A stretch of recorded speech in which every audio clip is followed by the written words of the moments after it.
So the concept is this, basically. The whole black nation has to be put together as a black army.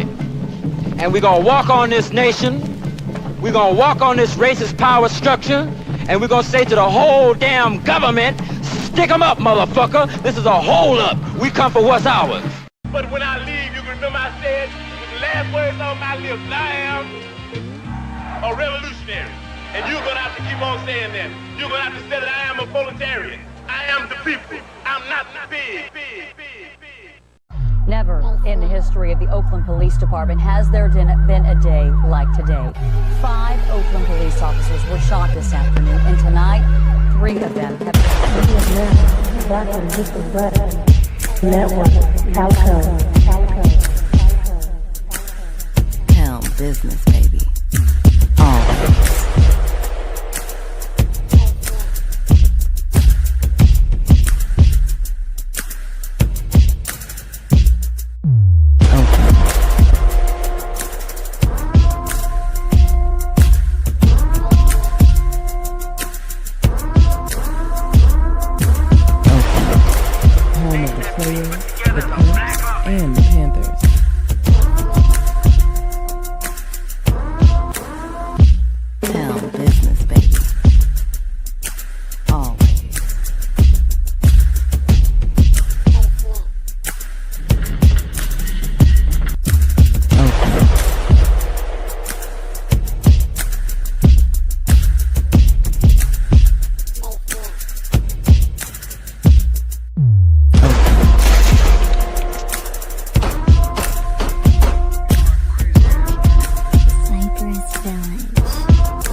Business. Say, man, this network Calico from the motherfucking old West Side, Cypressville. It's the realest niggas that you ever feel real big like gorillas, man. You understand me, man? Oh, but hell yeah. Time to take off. Hey, man, say, man, welcome to the top of the Food Chain Podcast, the inaugural episode. Salute to everybody out there. You know what I'm saying? From the West Coast, East Coast, Midwest, down South, mid, and all motherfucking points in between, man. I appreciate the appreciation for everybody to pull up. You know what I'm saying? For everybody that is pulling up, man. And make sure that you share this out. Tap in, man. You know what I'm saying? Tell a friend and we back at it again, man. I really got a lot to talk about with this Nolan Wells situation. Just gonna give it a quick tick for everybody to kind of roll in and wait till we get a few people on deck, man. I'm gonna definitely toss the link out, man, so we can all interact with today's proceedings. So please bear with me, man. Yes, a lot of things about this case, man, that's just real super fucking fishy. And I mean, hey, you can call it what we want to call it, but at the end of the day, it's a lot that just it ain't whipping. The whip ain't whipping, man. So, you know, we're going to get into that. We're going to talk about it. Other similar cases that's kind of on the same vein as that. We're going to take an in-depth look at it, man, and see what we see. And we're going to look at the injustices. We're going to look at the how the scales of the scales of justice are definitely not balanced. Let me make sure that I pop the link in for everybody, man. Y'all bear with me. Give me one quick tick, man, and we're going to get it together. Yeah, no. We definitely going to get it together, man. Let me make sure I can toss the link out there if anybody want to pop in. They're more than welcome to do so. Yeah, salute to everybody that's pulling up, man. I appreciate you to death, man, you know. I appreciate you to death, man. Let me make sure I get everybody on deck. Make sure I get everybody on deck. Again, man, this is the Top of the Food Chain podcast, man. I appreciate everybody for tapping in, man. I appreciate everybody for tapping in. Let me see. Drop the Lizink. Let me go ahead and knock that out right now. So that way, if anybody want to pull up, they're more than welcome to do so. Let me see. I don't know what's on here. Oh, here we go, right here. Invite guests. Copy that. Drop that in the comments.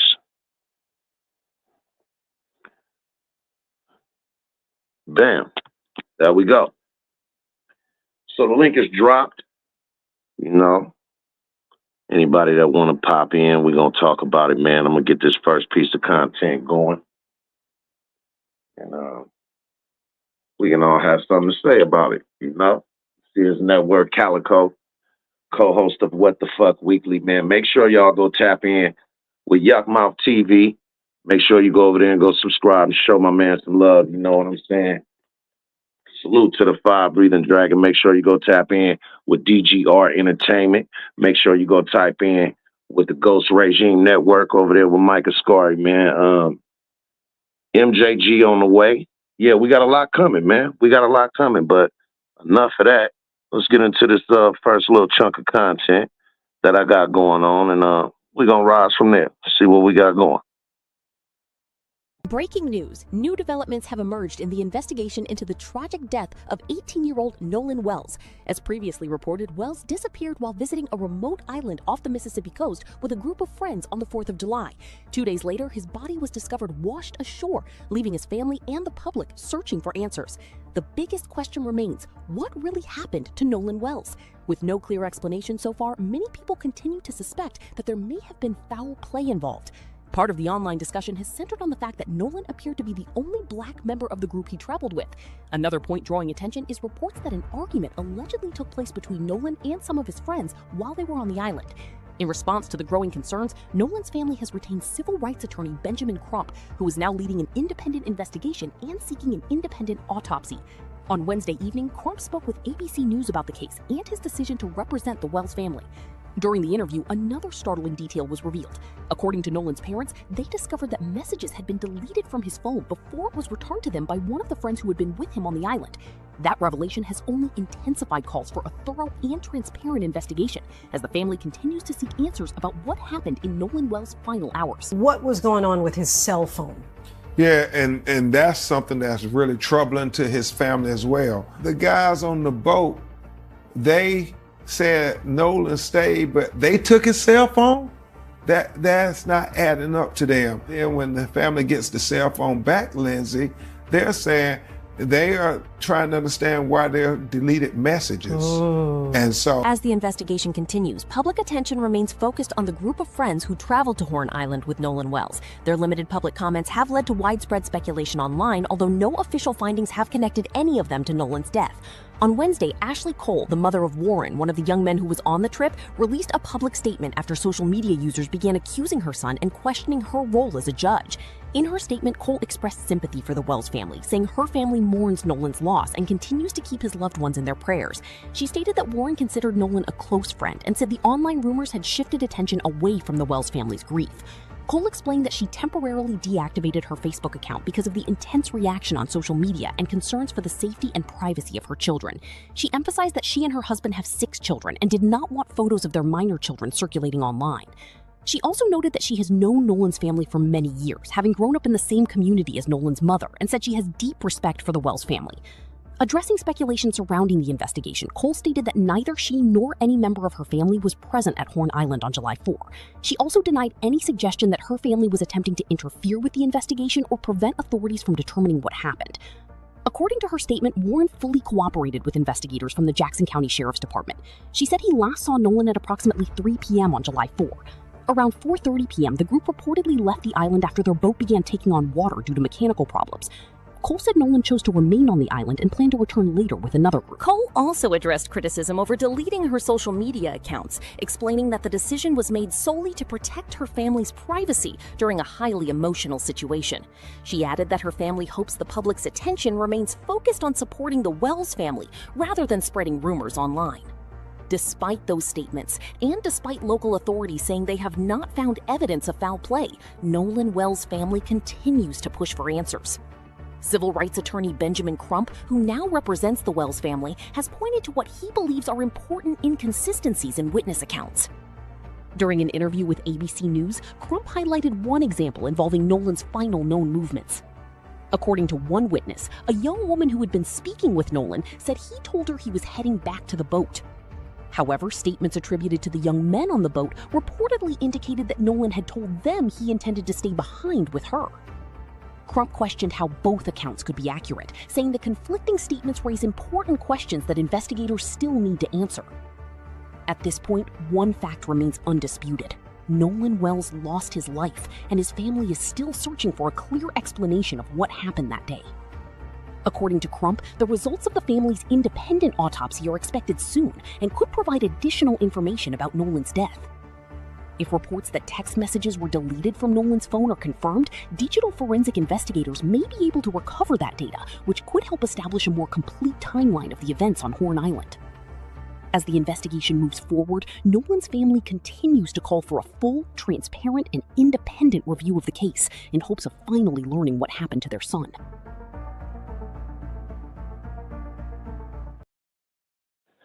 Now, I felt that it was important to play that in length, because you have a lot of people with a lot of different views on it. And again, for those who have their own view on it, you're more than welcome to pop up. Me personally, it's just too many cases and too many different events that pop up when you have a black kid that's in the midst of a bunch of white people, and all of a sudden something ended up happening to this black kid. And I'm not saying that that's a every time event, but it's definitely not a one-off. It's not a one and done. And the reason why I say that is because I was just looking at the similarities, right, of different situations. Like you got that one, but then right as I'm looking at that, I'm also looking at a different situation. Like this. Tonight, a Texas mother questioning an investigation that determined her son, Daniel Irving, died accidentally, and pushing authorities to bring new charges against two suspects. I feel like my son only received partial justice, but we're here to have murder charges brought against those two. Earlier this month, 19-year-old Lucas Roper and a 17-year-old juvenile were arrested and charged with tampering with physical evidence linked to Irving's death. I've never met the two boys. I've never met them before. According to his family, the 18-year-old was last seen at his home on April 13th. New footage shows the moment he leaves the house and is seen here getting into a car, according to his family. Local authorities said he was found dead 3 days later near Lake Ray Hubbard, just outside of Dallas. Officials say his cause of death was drowning. Irving's family says he was on a swim team. According to the arrest affidavit, Roper told detectives the trio went to the lake to swim and fish, but that Irving drowned after jumping in. Authorities say Roper and the other teen threw Irving's clothes into a tree, tossed his cell phone, deleted messages between them, and fled the scene. Roper later admitting to detectives he, quote, was aware there would be an investigation and did not want to get into trouble. Two young white men come to his house to pick him up, and they go fishing, swimming, and then they come back, but yet Daniel doesn't. The Dallas Police Department says the case remains an active criminal investigation. Meanwhile, Daniel Irving's mother says her son was an honor student and an outstanding young man.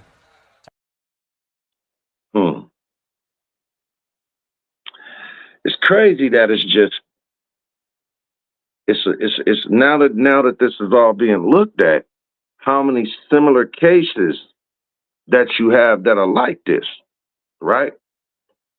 And again, this is not to shotgun spray all white people, because by no means am I racist. You know what I'm saying? I have family that is white. Um, I have dear friends that I look at and hold dear to me like family that are white. So this is by no means shotgun spraying all white people. I am in no sense to the word racist. And as far as that go, I don't even believe that black people can be racist. But that's another story, and we can definitely discuss that. Black people can definitely be prejudiced, but racist, no, I don't think so. But I'm just looking at these similarities, right? And there's one more I want to point out for you for a second. Give me 1 second, and then we'll chop it up about it. New at 6, a Cape Cod teenager has pleaded guilty to attempted murder. This is in connection to a 2023 drowning attempt that prosecutors say was racially motivated. John Sheeran is set to be sentenced in February. Investigators say the then 14-year-old texted a 15-year-old black boy to meet him at Gooseneck Pond in Chatham. This was back in July of 2023. They say Sheeran called the boy a racial slur and then pulled him under the water 4 to 5 times. 4 to 5 times.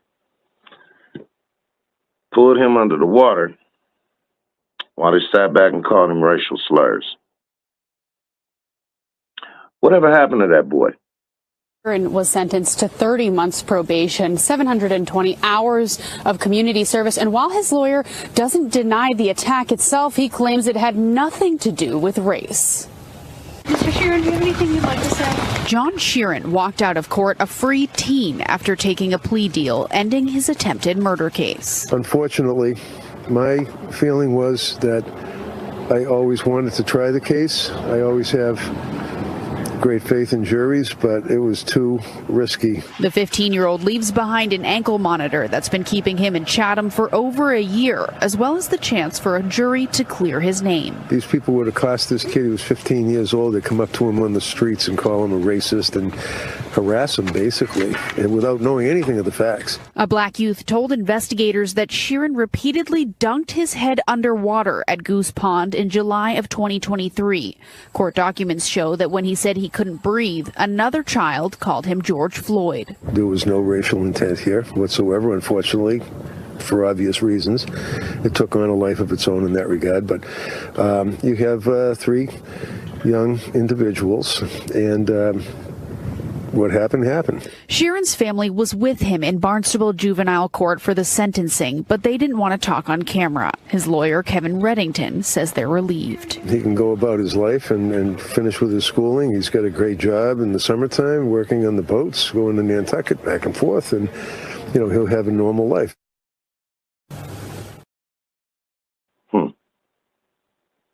He'll continue to work on the boats after coming out of the courtroom. I only got probation. And he'll continue to have a normal life.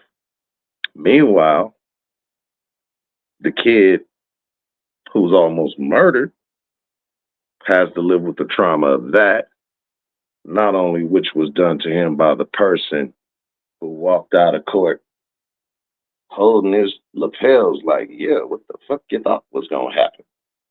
But also have to live with the trauma of somebody else that was there who could have intervened or stopped this situation, but instead decided to laugh and say, George Floyd. Imagine that. I tell you, man, we're living in some crazy times, and they say that a fish rots from the head down. And I look at the leaders of this country. I look at what's going on as far as what they've decided to make comfortable and what crowd of people they've decided to make comfortable in this country.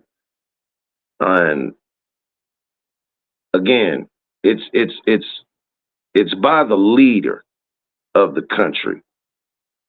And when you have somebody who's at the head of the country cozying up to these type of people, then it's not no fucking mystery on why you would have others who would follow suit in the same way. It's not no mystery that I am definitely not a fan of the current administration or the leader of the country by no stretch of the imagination.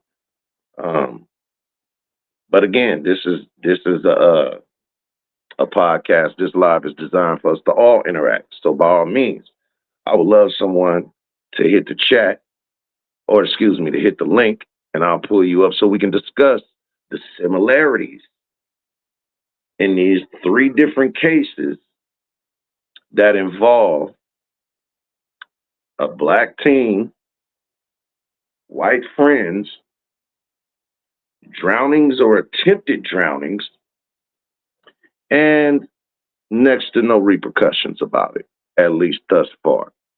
What say you? What say you? I'm going to take a quick break, and then we'll dig into some more content. I got a couple of more pieces of content for us, for surely. So, with that being said, welcome to the T.O.T.F.C podcast, top of the motherfucking food chain. I appreciate the appreciation for y'all tapping in. Let's get to it.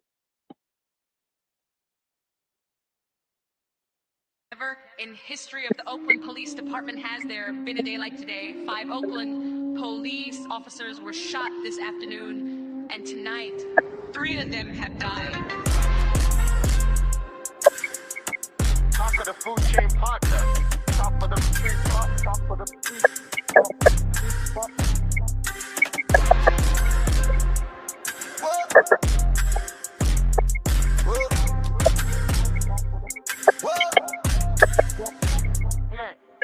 Calico.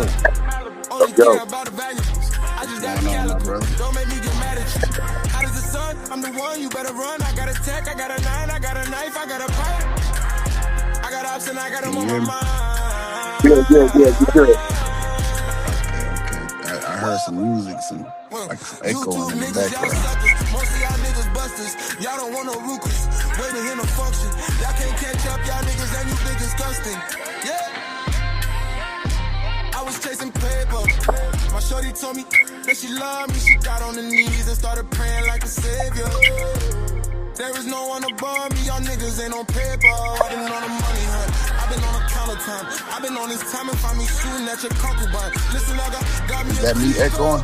Yeah, I jump in the pussy like Talia. Yo. Ew, what's up, Mr. Calico? What's going on, Playboy? We back. Okay. Salute to you, my brother. How you doing, man? Oh, man, shit, I'm groovy like a 70s movie, Playboy. How about yourself, man? Hey, man, I'm a little disturbed, man. Man, do you see the similarities? Yes, I do, and I don't like the attitude or the outcome of the latter situation, because it was more of a bravado, like he got away with something. The last guy, right? Yep. Yeah, man, it was, man. He came out like Tupac came out of court. Man, with a cold Diddy Bop, right? right. Cold Diddy Bop, man. And my thing is, again, when I seen how he strolled out of that courtroom, you said it reminded you of Pac. You want me to tell you what it reminded me of? What's that? It reminded me of a certain individual saying that he could shoot somebody in the middle of Fifth Avenue and wouldn't do a day in jail over it. Yeah, you know? That's definitely the attitude. Yeah, man, and it's like, when do we start to say enough is a fucking enough? When do we start to say we need to either put the brakes on this shit, or we need to stand up and demand and force the brakes onto this shit? Now, let's be clear, by no means am I promoting any kind of violence. Am I in no means trying to perpetuate any kind of retaliation against anybody? Because even though all of the cases are similar, all of them have their own distinct reasons on how and why they got there as well. I mean, I want people to be mad enough to do something. But when I say I want you mad enough to do something, I want you to be mad enough to do something constructive that's going to better it for everybody. That's going to make the situation better for everybody. You know, not just one person, not just one side, but all parties. You know what I'm saying? Because this shit has to stop. It This does. shit has to stop, man. I You don't know, think it's. I don't think we. I don't want to say I lost hope, but I kind of know it's only a select group of us that's gone. Because I'm already tired of it. right? I've been tired of it for a very long time. Man, So, our grandparents' parents was tired of it. You know what I'm right, saying? right, and it's a lot of us. We tend to forget where we came from, forget the struggle we had to endure. Yeah, yeah, and they washing it completely the fuck away. And the sad part about it with the younger generation is that they really don't have a clue. If you don't put this shit in the most simplified fucking terms for a lot of these youngsters, man, they really just don't understand the history behind this shit. They And really don't. what's really trouble me about the youngins today, because there's some smart ones out here. They really don't think that it's any racism going on. Oh man. They say that we're complaining, about Yeah. equality. Yeah, I hear that a lot with the, hey man, that was way back then, bro. Things are like, let me explain something to you. Or this is the one that kicks me too, is when I hear people say, why do you guys always have to make everything about race? Well, let's look at America and find out who really makes everything about race.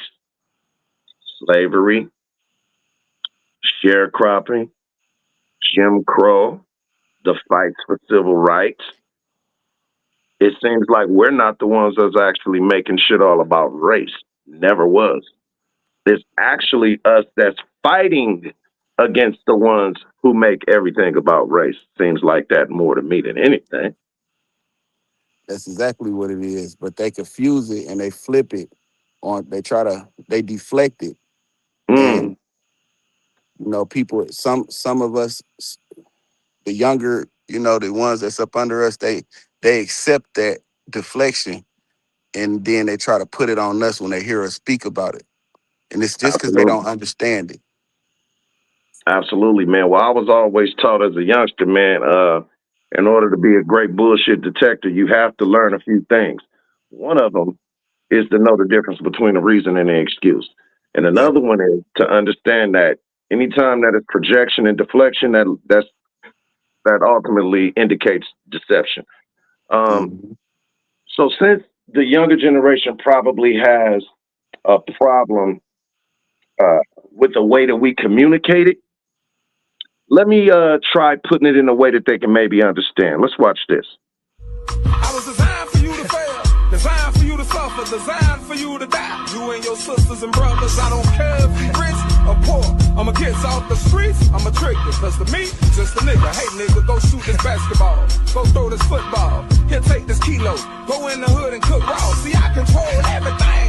And I ain't saying no more. You take a knee, you ain't playing no more. Now who gon' stop me?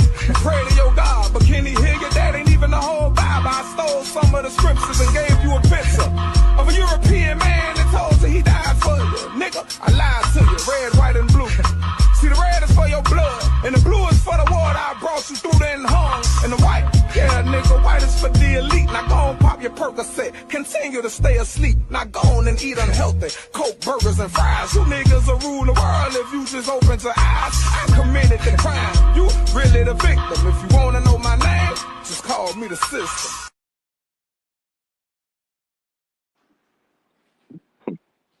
Are we clear yet?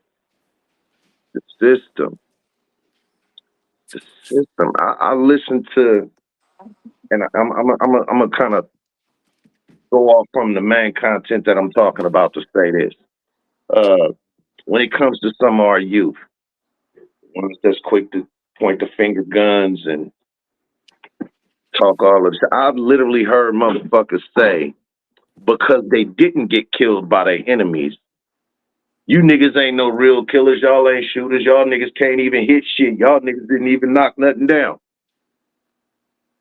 Like, you mean to tell me that you're basically clowning a motherfucker for not killing you? That's oh That's man. that's a form of misery.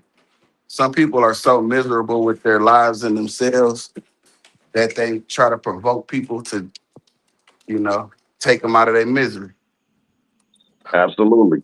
Absolutely, man. And I don't know if it's just the mentality of these youngsters and anybody that's, you know what I'm saying, in the comments, man. If y'all want to pull up, man, the panel's opening for any and everybody, man.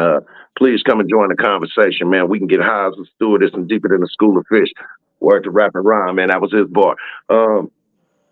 Definitely misled, man. And while all of this is happening, we got this shit over here that's happening.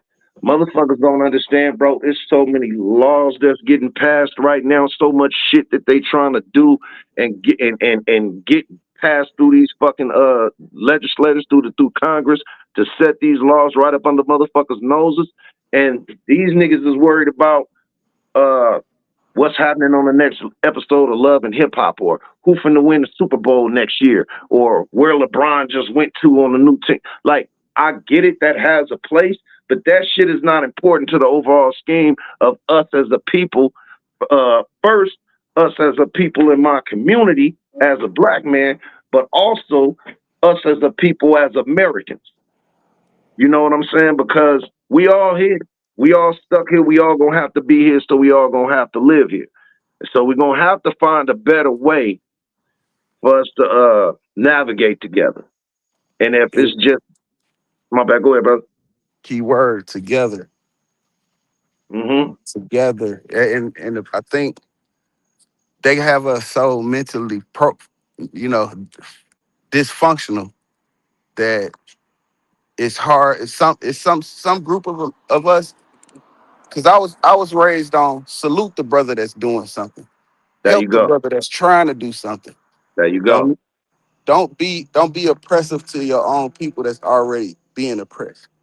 Right. Right. Right. So whether I like you or not, I can bypass that feeling and still see if you're giving some real truth, right? Or you Absolutely. bringing something to what you bringing to the board.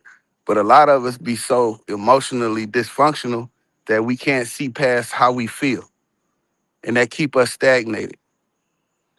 Yeah, unfortunately, that's definitely it's definitely a vice that holds us back more than it pushes us forward, man. And Yeah. you know, anybody knows that one of the oldest rules of war, as written by Sun Tzu, is divide and conquer. You know, and once Yeah, you got a people that's divided, you can conquer them. they definitely did a good job dividing. You know, and when it comes to our people, as far as our community, we've bore the burden of all of America's evils. Our people stood in the face of that for generation and generation and generations. So when I now hear somebody that's 22 saying, man, fuck that voting shit, man, that shit don't matter, bruh. Don't nobody give a fuck. They already been selected and picked who they. Man, let me tell you, young motherfucker, something. And this isn't to sound like the cranky uncle in the chair shaking my finger at the young niggas, because I know what it's like to have been young before. I wasn't born in my motherfucking late 40s. I know what it is to be young. And I also have an understanding that as a person that's in my just turned 50, that of course I don't expect somebody that's 25 to make the same kind of decisions that I would at my age that I'm at now. I understand, so I give them room to fuck up. but fuck up to learn from, grow from, and gain wisdom from. Because if you keep repeating the same shit over and over again, it's not no longer a fucking mistake. You lying to the world by saying that's a mistake. That ain't a mistake, nigga. That's a choice. But when I hear these people say, oh man, that shit don't matter, I think about the generations that came before us that got bit by dogs, that got sprayed with water hoses, that got motherfucking rocks and bats and bricks and shit. You know what I'm saying? Just to be able to have a voice heard. What they went through, that's a slap in the face to your great grandparents or to your grandparents. Because guess what? I'm gonna just give you a little bit of knowledge on this. If you really think that this shit don't matter, and that the vote don't count and the shit don't matter and your voice isn't heard, then ask yourself this question. Why would they be spending so much money, time, and resources in order to get you to feel the way you feel right now? And they fucking us over, and you cool with that. And you act like because we older that we ain't seen this motherfucking show before. You don't think we seen? Let me explain something to you. Taking the case with the Chinese dude who already had been having issues as far as disrespect goes with the black community where he's at, thought and wrongfully accused a young black man for stealing a bottle of water, chased him out the store, him and his son, and shot him in the back and killed him. Matter of fact, I ain't got to tell you. Well, tensions are high tonight in Columbia, South Carolina, following the shooting death of a 14-year-old boy who was falsely accused of shoplifting. The gas station owner, who has a history of confrontations with customers, has been charged with murder. CBS's Nicole Scango reports the community is fed up with yet another senseless loss of life. Mourners protested outside this convenience store in Columbia, South Carolina, to remember 14-year-old Cyrus Carmack Belton, who was shot and killed the night before by the store owner. Hours later, rioters broke in, smashing merchandise and toppling shelves, angry over the loss of another young black life. It was nothing but looting, just plain, pure looting. And what does that got to do with that 14-year-old? According to the sheriff, on Sunday night, Belton took water bottles from a cooler before putting them back. The store's owner, 58-year-old Rick Chow, thought he was stealing. After they argued, Belton left and was chased down the street by Chow and his son. Then, Chow observed what looked to be a firearm, pulled out his Glock, and fired one shot, hitting the 14-year-old in his back, piercing his heart. The boy's gun was found at the scene. We believe he had a gun, but we don't believe he pointed at him, and that's the key to it. Chow is now being held on one charge of murder. The sheriff says the store... So, again, this is not a show that we haven't seen before. These motherfuckers come into our communities, treat motherfuckers with absolutely no respect, accuse us of stealing. Because my thing is, goddamn, if you think that everybody that come in the store is a motherfucking thief from this community, then why don't you go open a store in another motherfucking community? Yeah. That's right. They don't want y'all to open those stores in their communities. And again, just like the young man who walked out of court with that cold little Tupac walk, because he knew nothing was gonna happen to him. What do you think happened to that motherfucking Asian dude who shot that young black boy in the back after he thought he was stealing? T.K. Rick Chow. We, the jury, unanimously find the defendant, T.K. Rick Chow, as to the charge of murder, not guilty. Fine number 302, four-person, June the 1st, 2026. Madam Forelady was...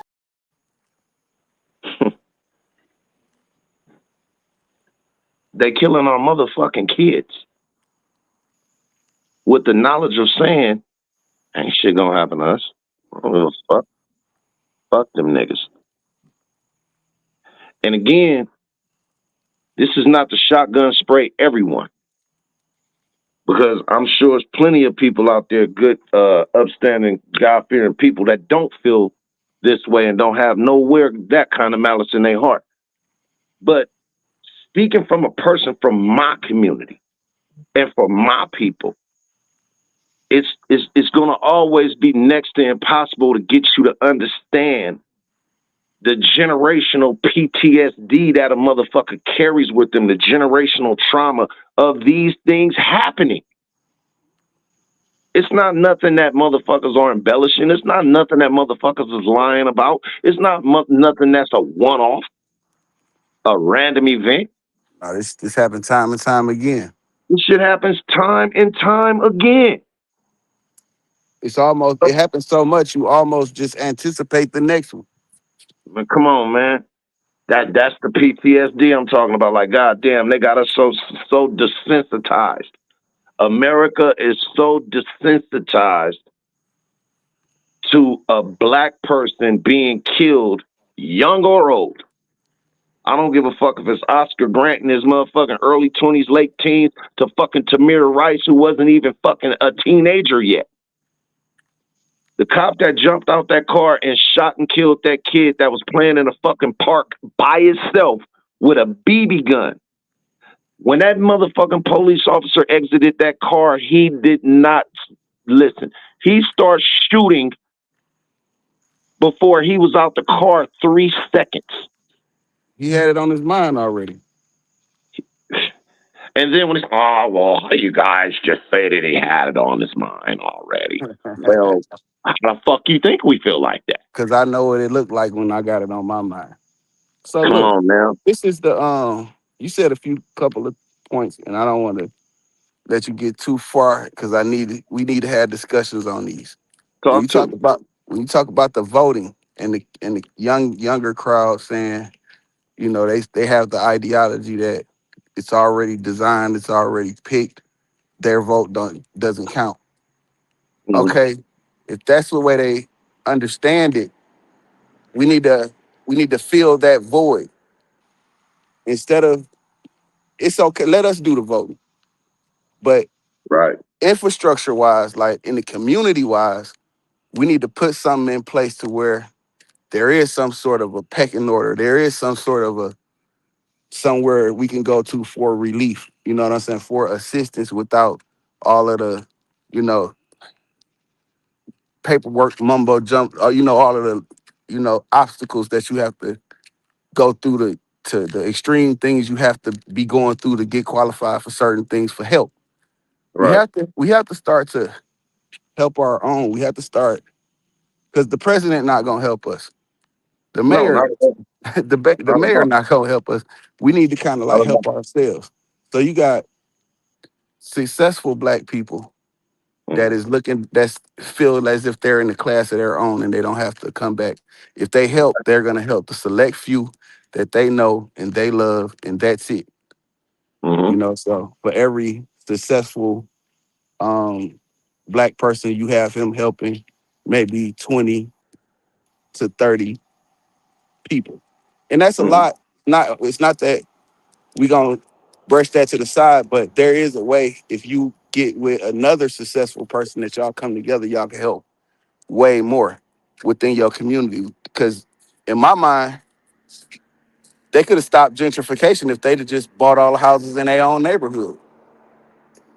Well, see, I think it's a bigger plan in play with that. A lot of the houses where I came up at, where I grew up at in West Oakland, were purchased by a lot of those black families. However, now again, you can either play the short game or you can play the long game, right? You have people who name you have people whose name I'll say it like this, who name rhymes with Gitler. I'll say it that way. You have a person whose name sounds like Madoff Gitler, who played the short game in World War II. But what he tried to do was stab people to death, but the world seen the blood on his hands. But just because he wasn't successful at doing it doesn't mean that people wasn't studying his moves and how he got to where he got. And so what I believe, as far as this should all stem from a proxy war. Our current situation that we are in now stemmed from a proxy war that was carried over in Nicaragua between the Sandinistas and the Contras. I know you talk about. Right? So when they wanted money to fund this rebel group, Congress was like, nah, we're not giving you no more money for to buy them no more weapons to send down there. Fuck that. They got to work that out. So what they did is went behind Congress' back and let America get flooded with drugs, which ushered in the crack era. Right? The crack era. Now this goes into what you was talking about with the young people. I'm gonna try to ball it all up in one. The crack era brought in a needle, which is we're going to poke this generation with a needle and let that generation die 20 years down the road instead of trying to stab it to death so the world won't see the blood on our hands, kind of like how the last homeboy did over there in Germany. Right. Now, with that comes you now have kids who went from being at the bottom of the motherfucking poverty line to now with this substance, I can get out here and even though it may fuck over my own community, when you put people in a desperate situation on some dog-eat-dog shit, what you start to find out is that you're going to grow the mentality of, well, niggas, fuck them niggas. I got mine. Self-serving. Self-serving, right? And that's divide and conquer within itself. Because that's the direct generation right after the fucking civil rights movement. So how did it go from say it loud, I'm black and I'm proud, and let's all stick together and right on, brother, to fuck these niggas, I got mine. And I'll kill a nigga over this paper. Divide and conquer. Now you have children, 16, 17 years old, who parents then got hooked on this motherfucking drug, and the motherfucking kids paying the rent. How the fuck can you establish parental laws in a house if the motherfucking child is the one paying the rent? And now they don't look at the parent with any respect because, for one, you're a dope thing now. And two, I'm paying the bills in this motherfucker. I'm the parent. That poisoned our community in so many different fucking ways. Right? Yeah. I'm with you. Now, these same people who have been spoiled to this life, and for the ones who came up in the 80s and the 90s and was in the game back then, who made it out of the game and who provided a better life than they had for their kids, than they had for themselves, because the generation before these kids now came from a generation of paper food stamps and first to the 15th welfare checks. You know what I'm saying? Wasn't no cards. Niggas wasn't walking around no motherfucking card for no food stamps. You had paper stamps, Dookie Brown dollar bills, you know, purple fives, you know. Niggas didn't have no money. Motherfuckers was living like good times. Motherfuckers went out here balling out of control until the game hit. But that was a gift and a curse in itself because we helped kill us. Yep. That was the new nigga. That was the reinvention of the nigga. And please, for everybody that's listening, I want you to understand that when I use the word nigga, I don't look at a nigga as a race. I never equated the word nigga with black people or any other kind of people because a nigga can be any kind of people. To me, a nigga is a mentality. Yep. It's a two-part mentality. One part is a part that grows from desperation. Desperation is often spurred through poverty. Poverty is also normally the underlying reason of most crime. You take away the crime element by giving people ample opportunity and resources, then it will be no reason. If I'm going to make an ample amount of money that's going to have me and my family living well, what the fuck do I need to go out and commit crimes for? Because if that's the case, people in affluent neighborhoods should be some of the most crime-ridden motherfuckers, regardless of how much money they get. I had a discussion with somebody about reparations, and I said the reason they won't do it is because if you flood every black person in America account with millions of dollars, crime would stop. They That'll know be it. the first thing happen. Crime will Well, stop. Then we won't go to work. So you won't have us to slave for the companies, the corporate America, to make them any money. You know, it just would be corporate America haywire. don't give a fuck. They do Well, not listen. Corporate America don't give a fuck about bodies.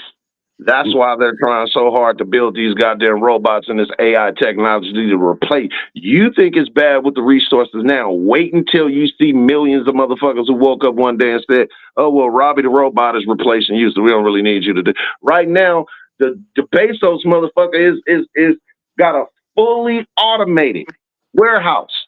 Mm-hmm. It ain't a human nigga. The only human being in there is to cut the lights on and to cut the lights off. And they don't even have the lights on because it's robots. You feel me? They don't listen. These motherfuckers don't need a bathroom break. They don't need a wage. They don't need no money. They don't need no pay, and they work all day, all night. What you think's gonna happen when millions of people all of a sudden are out of work? Nigga, this ain't chaos yet. It's the reason why it seems like since around the pandemic or maybe a year before, what's been set into motion to me, and this is just me putting my tin hat on, it seems like to me that the ultra wealthy and anybody that's even in that orbit has been on a cold motherfucking money grab. Trying to literally squeeze and grab every motherfucking dollar that they can. And in the hood, niggas is doing cartwheels and backflips over a motherfucking PPP and EDD plug. Man. They gave you them dollars, them dollars, nigga, just to turn around and boost the motherfucking inflation through the roof and watch you give it right back. And watch you give it right back. Yeah. You do nothing with it. Niggas didn't invest in no land, no property, no businesses. Motherfuckers went out and got Gucci this, Louis that, and motherfucking a lot of niggas went out and bought Hellcats and shit like that. You know, I'm talking about dumb niggas. You know what now, the excuse was? Every time the first bag you get, you just gonna blow it. So that's the excuse they give. Is that right? Yeah, so it's okay. It's okay for you to run through that money. That shit make about as much sense as a fucking pickup truck with a kickstand. That nigga's from Oakland for real. Like, you feel me? That shit makes absolutely no goddamn sense at all. You know, that's like a person saying, it ain't tricking if you got her. Or it ain't tricking if you got it. Like, nah, nigga, only a trick gonna say some stupid shit. Like, nigga, it ain't tricking if you got her. That's the difference. You know what I'm saying? So the shit bro, I done heard so many pet peeves. I got so many pet peeves on shit that people just say that just makes no goddamn sense. Some of the asinine ass phrases that people say. But getting back to my point, because I don't want to lose my thought on the two different parts of the mentality of a nigga. Like I said, one is born out of desperation, one half of it, meaning that we ain't asking no more, nigga. Now we finna come take this shit. Or we gonna raise hell trying to take it. But you gonna cut us in, nigga. Yeah. That's the one part. Now the other half is the more toxic, more sociopathic part. That part of the niggas mentality is the part that don't want us to grow, want us to further, want us to be united. Everything about this person starts with the un. This motherfucker's uneducated, unhealthy, unorganized, unemployed, this, that. That motherfucker don't want you to, he don't want to know shit, don't want to learn shit, and even more importantly, is gonna try his best for him to not get you to get you to not know shit. Follow That's me the to only thing nowhere. that brings them joy. Oh, follow me to nowhere, ass nigga. Exactly. The stupid following the dumb. Mm-hmm. And ain't understanding all the motherfuckers going straight off of a cliff. So it's almost like the reactionary mentality of being forced into, like, if you took a dog that was at a shelter, right? Now the people told you this dog is kind of skittish because it's been abused its whole life. How do you expect that dog to act? That dog is going to act exactly the environment that you put him in. If you had let's go back to the slavery days, and let's say a slave had to walk outside and lean over a pile of wood and get swacked 20 times every day at high noon, not because he did shit wrong, but just because the people that's in charge are going to always re-insinuate who the fuck is in charge. So come on out here and get your ass whooped right quick, nigga. So he comes out and he gets his wax. Now, in the middle on this day, in the middle of him getting whacked, the person that's whacking him drops the whip. Do you think that the motherfucking slave that picked up the whip is gonna say, "Let me give him the whip back so he can finish whooping my ass"? Or is he gonna pick up that whip and practice everything that he was taught?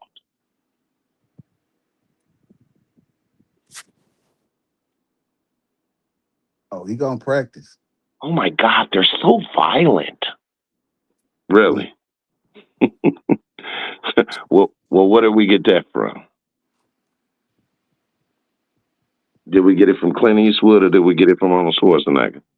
See, and that's the type of person. I'm an inclusive shit talker. If we're gonna talk shit, we're gonna talk shit about it all. Don't talk to me about dick sucking Keisha in the projects if you ain't finna talk to me about ball sucking Amy in the trailer park. Mm-hmm. Because when you do that, now you're putting yourself in an echo chamber to where anything outside of your beliefs, you don't want to hear it. So you can always be right. Right. This is why I told people, hey, the link is down there. If you got anything that adds to or something that you feel is contrary to the content that we're talking about with these different cases of these people, you know, doing harm to us and walking away scot-free at times. If you got something to say contrary to it, I'm not going to be the one that, oh, fuck you, Uncle Tom ass motherfucker, I don't want to hear your side and kick you off of the platform. No, you got the right to be heard, but we're going to keep it with manners and respect like the late, great El Compa used to say. And even if I don't agree with you, don't mean that me not agreeing with you doesn't have to stop me from being an adult about it. You get what I'm saying? Mm-hmm. But See, it's go ahead. It's the understanding we after. We need to That's understand where you coming from, so you can understand where we coming from. Right, because it's all there in black and white. We got a history of these types of traumas happening. You just seen the case with the Asian dude running out of the store and shooting this boy in the back because he thought he stole something from him, and they gave him no time. Well, where have I seen that before? CP is demanding the clerk be tried for murder. Stop killing our children! We want justice!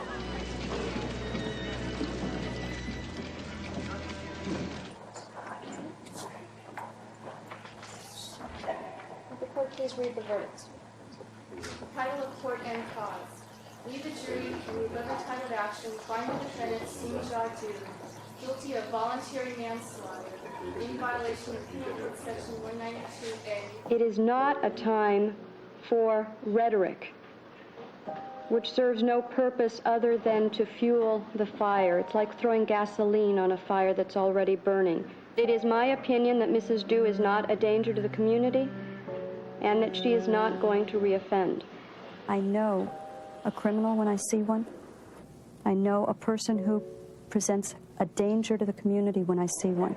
When I don't, I treat that person as something other than that. She got away with murder. I damn sure hope so, that there would be all the hell in the black community. Somebody would care. Stand up and see this insanity for exactly what it is. Black people once again being unjustly treated by this damn street.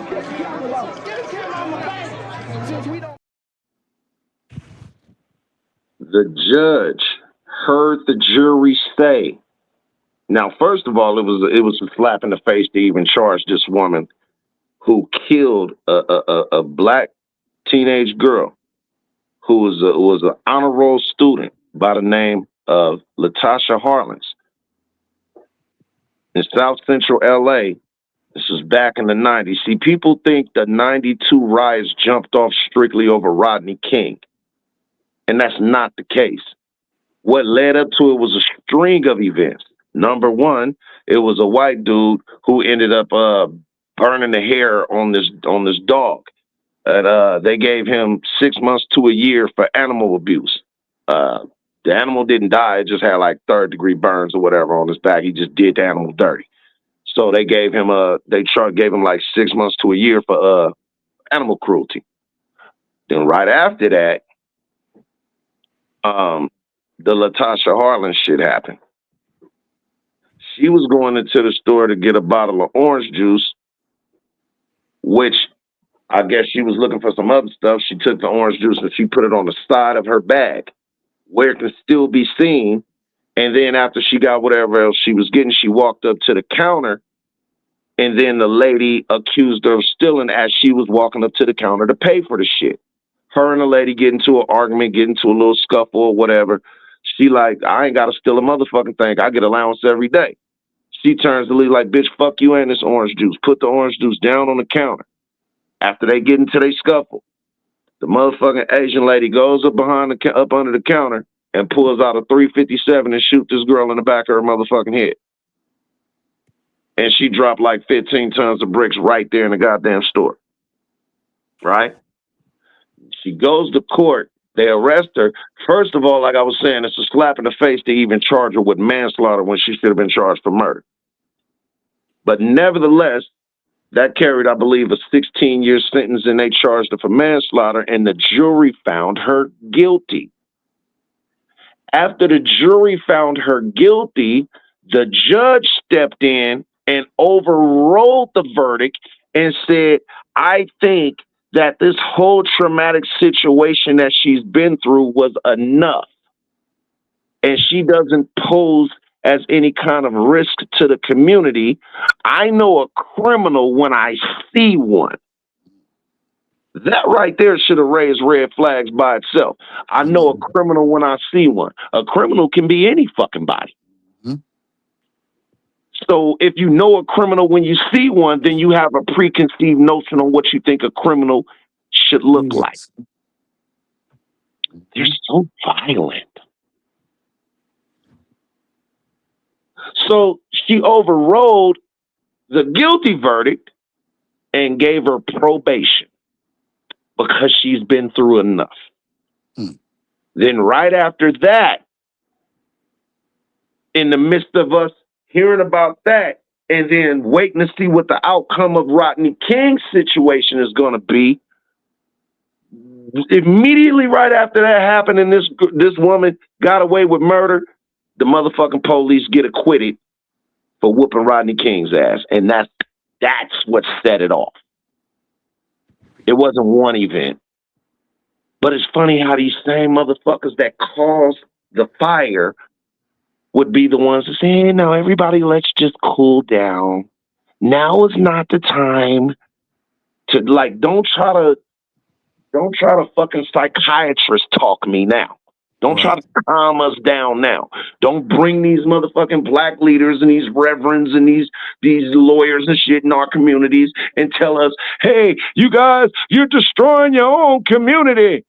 Motherfucker, I don't see nobody. I don't see Taiwan breaking into JJ's house. I see them motherfuckers over there throwing a garbage can through the goddamn window of Foot Locker. So look, where they are fully insured for those $200 LeBrons that only cost $17 fucking to make. That explains a lot.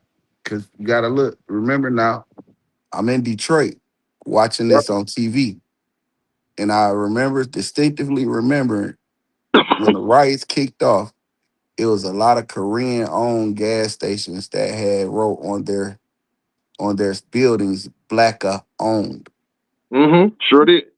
So they were those specific Korean businesses were being targeted. And by you bringing that case up, it kind of like feels that wondering spirit of, I wonder why they was just attacking them. You understand what I'm saying? Now I know why. Because I wonder why these Asian motherfuckers keep opening up stores in our communities only to look at us like thieves and we stealing all the motherfucking time so they can pursue us, pull a gun on us, and kill us and walk away scot-free. Again, this is not something that I'm laying at the feet of every Asian. But again, I feel, and this is just my opinion, to the immigrants who were coming into this country, whether they be Latino, whether they be Indian, whether they be Asian, I believe they've been given a script. And this is just my personal feeling. Because of the shit, the generational trauma that I've watched my people go through, it has me develop thoughts to think like this. They've been given a script that says either you treat them niggas the way we treat them niggas or we gonna treat you the way we treat them niggas. Pick a door. I didn't come to be friendly tonight. God damn it, we gonna get into it. A Chicago man has now been charged with burning a cross in Grant Park. 21-year-old Merlin Liu was arrested earlier this week. Police had told us a person of interest was in custody. He is facing a list of hate crime charges as well as arson and property damage. Liu is due in court tomorrow. The cross burning that was caught on camera last week disturbed many people because the act is associated with racial intimidation by the Ku Klux Klan.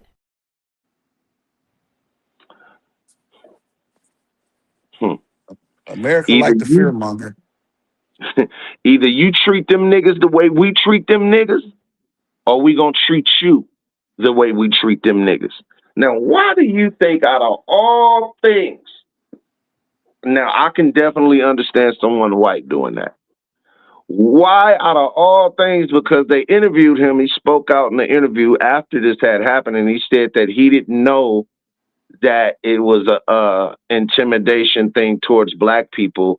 He just happened to do that because it was to show that you guys are saying that you're Christians and you're always some other bullshit excuse. But there's no motherfucker. If you are in America long enough to know anything about America, then you're definitely gonna know America's oldest sin.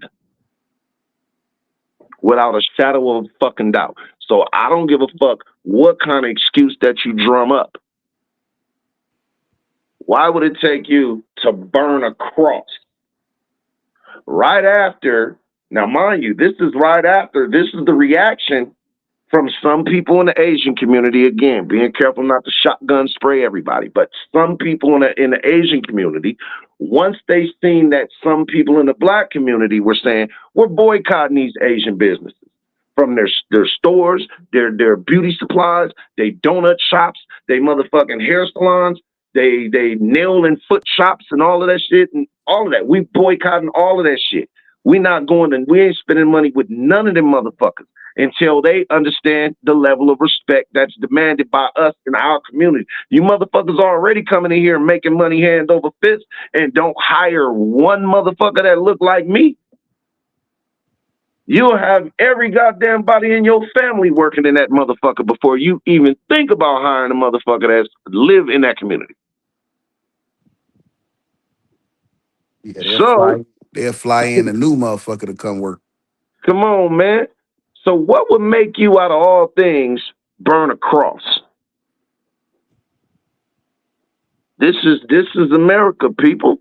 19-year-old Carmelo Anthony has been found guilty of murder in the death of 17-year-old Austin Metcalf. Metcalf was fatally stabbed. He's been found guilty for defending himself. But then you got motherfuckers who then drowned this black dude and threw his motherfucking cell phone and clothes in the bushes.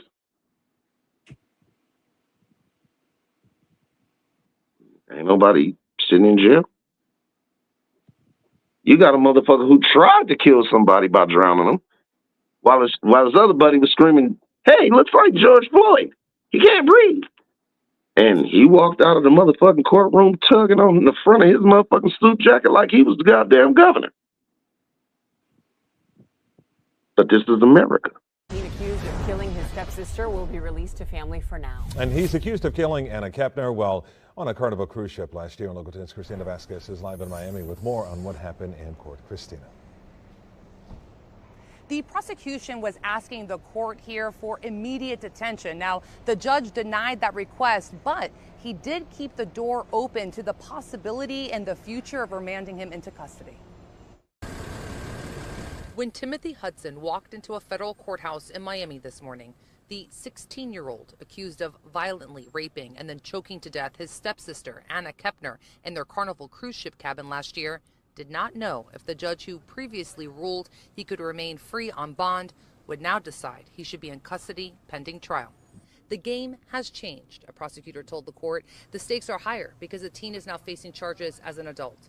The public defender told the court it knows he is not a flight risk since he has complied with the release conditions to date, an argument the judge appeared to agree with. The issue here, the government. An argument that the judge appeared to agree with. We gonna let remain free during his trial a motherfucking kid that raped his sister and killed her, squeezed her so motherfucking tight that he popped her motherfucking eardrum. But Carmelo Anthony defends himself against more than one person, who, and all of them are way bigger than him, and he warns them to, hey, back up or I'm gonna defend myself, and does so, and goes to jail. And this is after they successfully removed every black person off of the jury. How you guys make everything about race? Well, let me ask you this. This is my challenge to America. Show me one case, one court case in the history of America where there has been a white man or woman on trial fighting for their life, hopefully trying not to get the rest of their life in jail, the death sentence, or extremely long fucking prison sentence, right?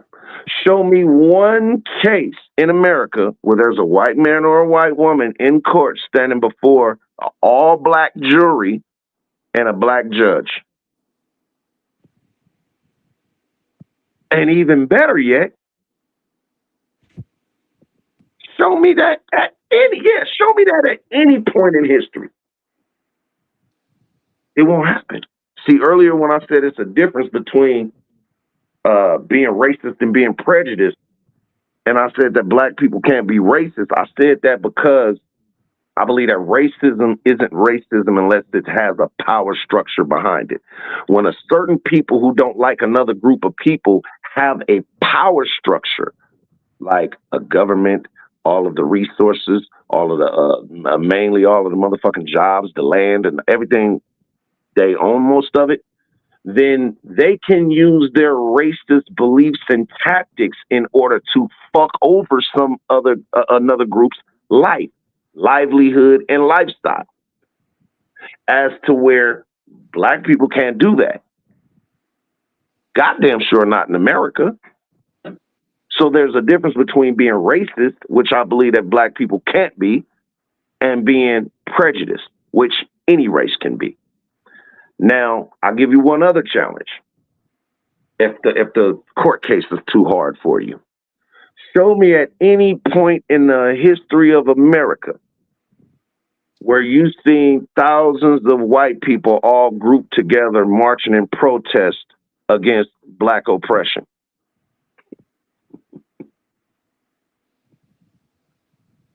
But this is America, right? Everybody that was involved need to be held accountable. I'm not giving up until I get justice. Sunday afternoon, a 1-year-old boy killed after a shooting outside Walmart in Senatobia, where a law enforcement officer fired shots at the vehicle with the child inside. The family waited outside the hospital, anxious for information about another family member who was critically injured. I don't know anything right now. My grandson gone. I just want justice. The police department not telling us anything. They removed the baby's body without anybody seeing it. The Mississippi Bureau of Investigation says officers responded to a shoplifting call at the Walmart where they saw two adults and the child fleeing from the store into this vehicle. The driver then drove in the direction of the officers, nearly hitting one of them. That's when one officer fired shots at the car. Policeman shot, open fire in a public setting over allegedly some Pampers. I'm more angry.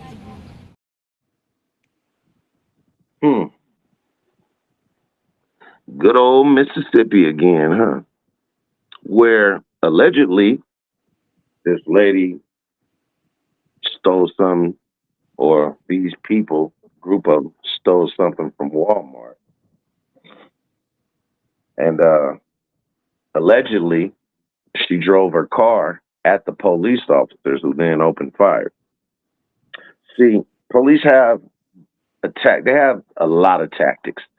The same way, you got to remember, if they say if you in a street gang, then that would make the police on the other side of the fence. Just because they're on the other side of the fence, you don't think that these motherfuckers got old school tips, trips, tactics, and little maneuvers and shit that they do? That's been taught to them by the old school dogs. No different than us. We learn to hustle. We learn to maneuver and stick and move in the streets and maintain and live and survive in these streets because of the shit that we learned from our OGs, right? Mm-hmm. So why would it be any different for them? Do you know that they know how they got a certain signal that they can make a police dog act like it smelled something in your car to give them probable cause to tear your motherfucking car up? Just like they have tactics of they have you boxed in, just simply stand in front of the car so that way you can kill them. And you have what they call plausible deniability, and you can basically get off because for one, you have qualified immunity, means that you already go into the court with them on your side, and all you have to do is say the same shit that's been said for fucking decades and decades and decades. I feared for the safety of me and my fellow officers. So because allegedly, which we still don't know yet, if these women even stole anything,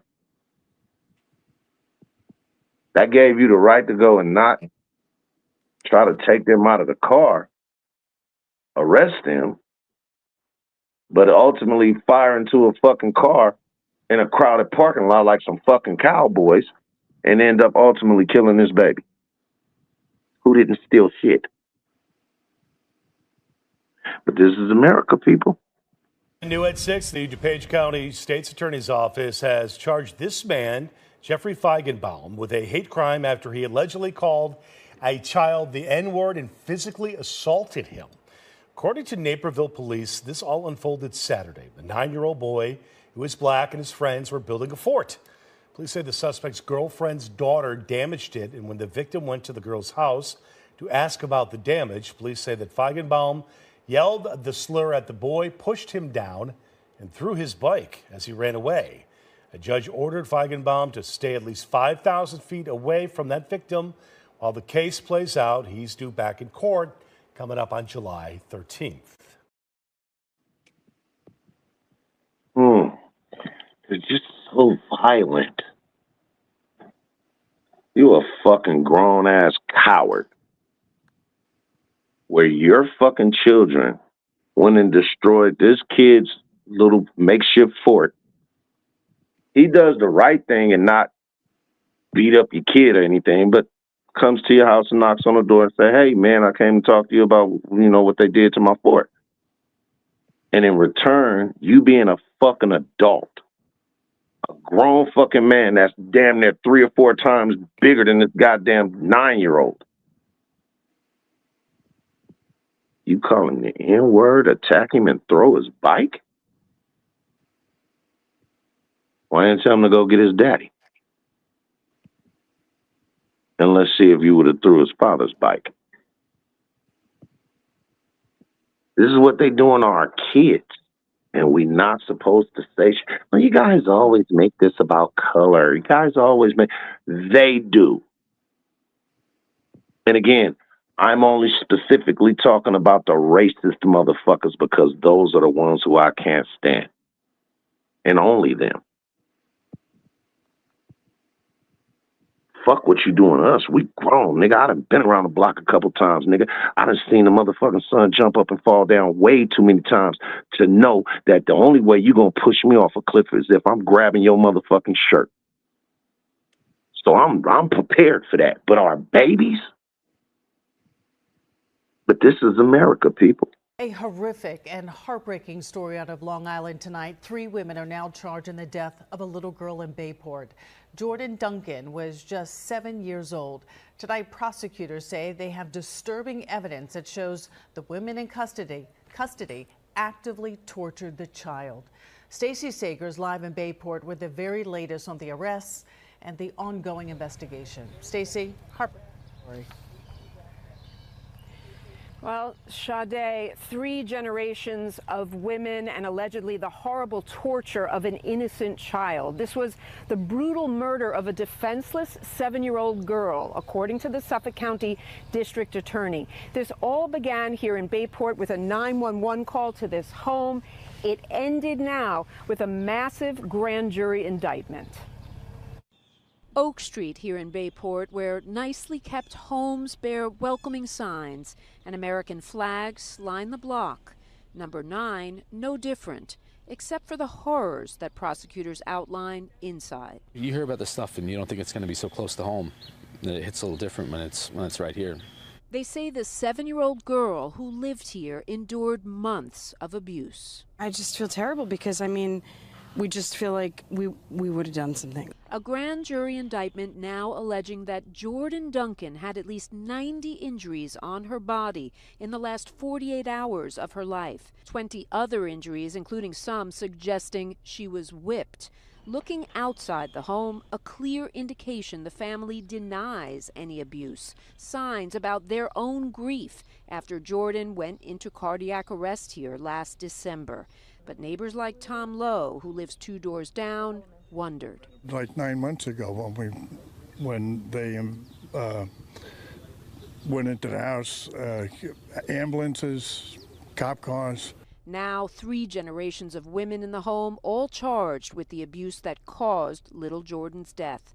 50-year-old Emily Kelly, her legal guardian, facing the most serious charges, including second-degree murder. Kelly was the girl's father's fiancé and had legal custody because he's in prison.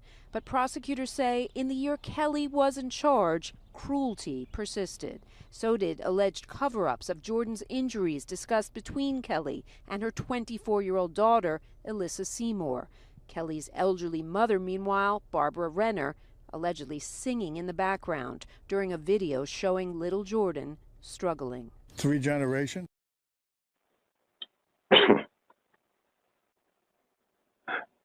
Singing in the background while this baby is being tortured.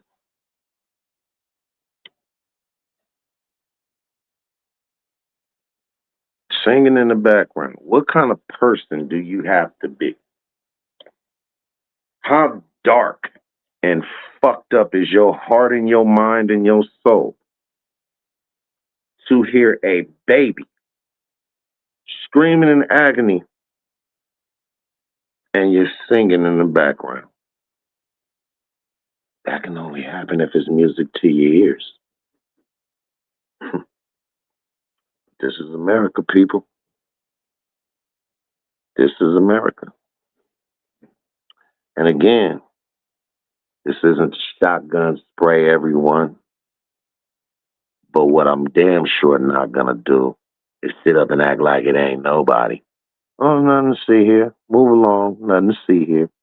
That's a goddamn lie. There's definitely something to see here.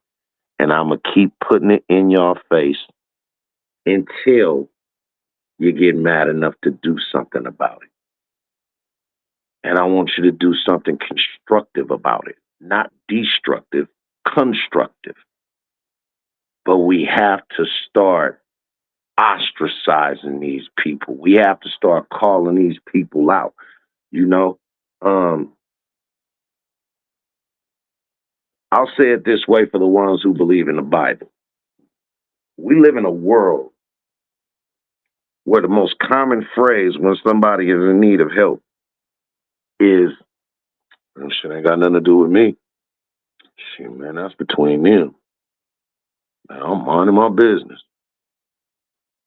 Again, for all of those who read the Bible, well, that almost sounds like a modern day version of, like when you hear people say, "Man, ain't got nothing to do with me, man. That's between them, man. I'm minding my business." That sounds like a modern day version of when God asked Cain, where was his brother at? And Cain's response when God asked him where his brother was is, "Am I my brother's keeper?"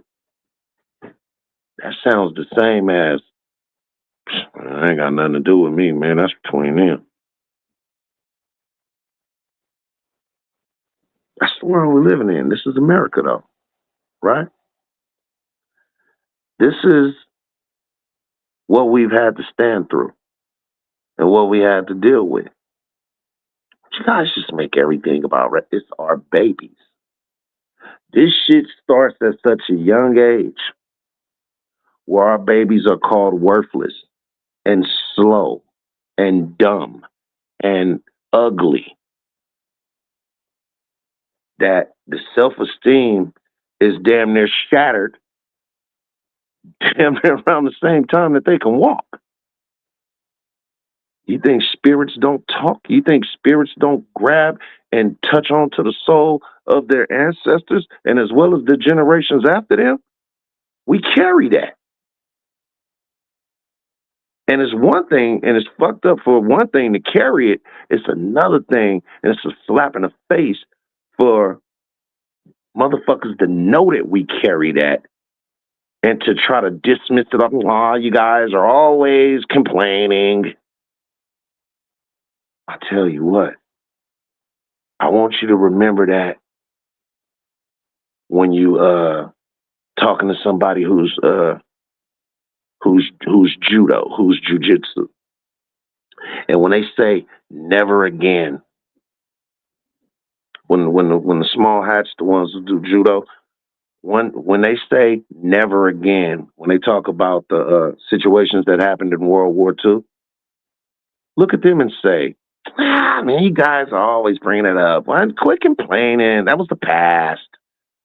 No, this is America. I want you to hate it enough to do something about it because you love America. We got to stop these motherfuckers. They doing it to our babies. To our babies, damn near don't even know how to take being told that they're beautiful. So watch how fast that they'll go promote somebody who does these wild ass antics like a sexy red, but will hold all the way the fuck back on promoting somebody who has a message like a Lauryn Hill. You know what that does to our babies, to our children, to our daughters? Let me show you. God bless this sister. Like I'm so ugly. What? Don't say that. Don't say that. You are so pretty. When you look at yourself, you supposed to say, "I'm so pretty." You are so pretty. Do you hear me? You got the prettiest little dimples. You are too cute. Oh.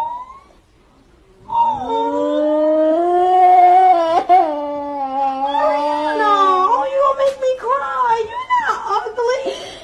You are so pretty. You are like you have this beautiful chocolate skin. No, you're not gonna cry. You are a beautiful little girl. You are the prettiest girl in your class. Boom. Black is beautiful, and if don't nobody ever tell you, I will tell you, you are gorgeous. And you're gonna grow up and you're gonna be everything that you can be. You hold your head up. I love you. God bless that sister. God bless that sister. Because this child obviously has been suffering some type of verbal abuse, probably in her school. to where she's been told that, to where once she was told how beautiful she was, she started crying. She started crying. Do you know how fucked up that got to feel?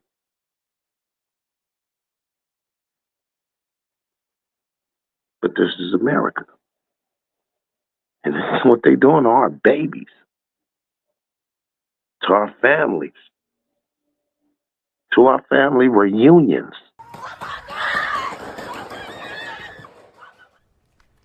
A Lee County family is speaking out, recalling the terrifying moments when they say a man armed with an AR-style rifle opened fire on their family reunion.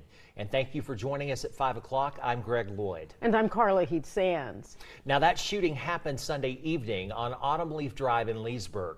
The Lee County Sheriff's Office says Jeffrey Tyler Kinzer shot at partygoers after a verbal altercation occurred. No one in the family was reportedly injured, and Kinzer was shot after a family member returned fire. He was charged with aggravated assault. WAOB News 10's Mariah Norman sits down with a witness who says their family was racially targeted.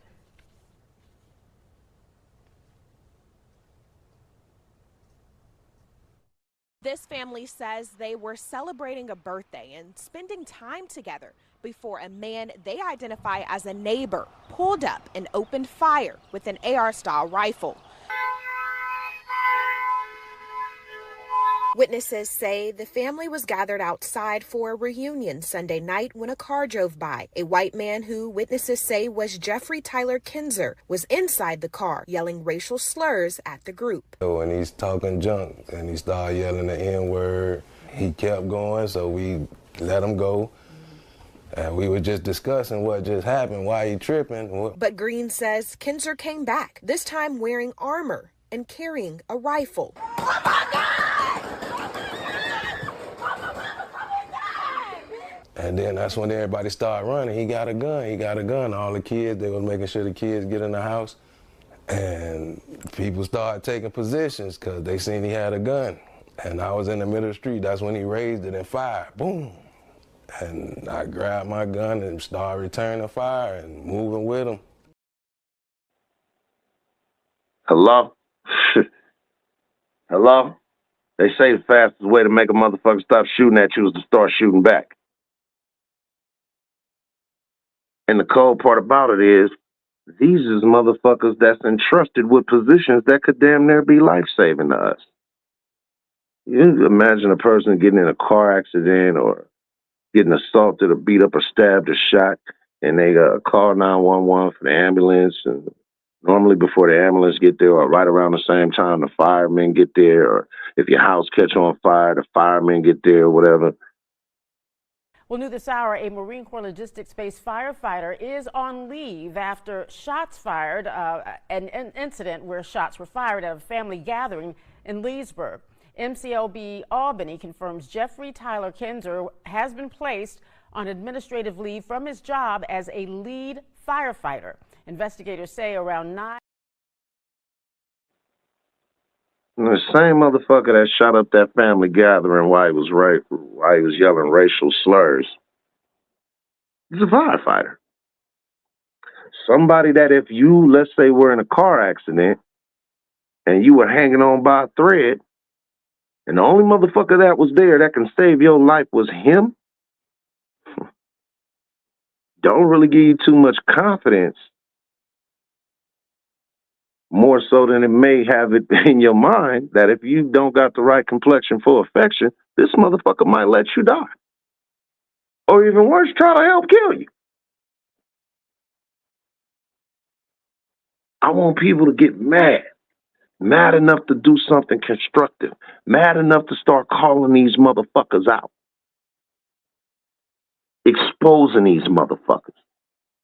Because the shit that they're taught and the shit that they believe goes back generations as well. Just as long as we've been fighting, they've been fighting. And they've always been of that devilish nature. Need I remind you about America? I can't follow you, and I'm not going to follow you and give you personal protection. I'm telling you, for your own benefit, you had better turn around and get out of this area. You're not going to the courthouse in a group under conditions that you come here, and I'll assure you that. All we would like to do, sir, is to go to the Courthouse is closed. There's no business there. We don't want to go in the courthouse. All we want to do is go to the lawn of the courthouse, kneel and pray, and we'll gladly return. You take your prayers back to your church. That's a proper place to pray. Sir, I'm sure that God will hear your prayer just as well down there as it will up here, but you're not going on this courthouse alone. Sir, whenever there are men who are in sinful conditions, prayer should be uttered wherever they are. Well, why don't you pray where you are? Go back down there and pray. You think you're lily white? You think you're not sinful? No. Well, then go back to your church and pray. Well, sir, can we pray together, you and I? You do your praying, I do mine, big boy. You don't pray for me. I don't want you to pray for me. Well, will you pray for us? Because I don't think your prayers get above your head. Well, will you pray for us? No, I'm not. I don't think your prayers get above your head. I don't want you to pray for me. That kind of sounds like a person speaking with the tongue of a devil. Or it could just be me. You got a child standing in front of you. A police officer, God-fearing Christian, and holding a mirror up to this God-fearing Christian to see if he's really Christian as he say he is. Okay, pray with me. I ain't praying with you. You go back down there with your people and pray.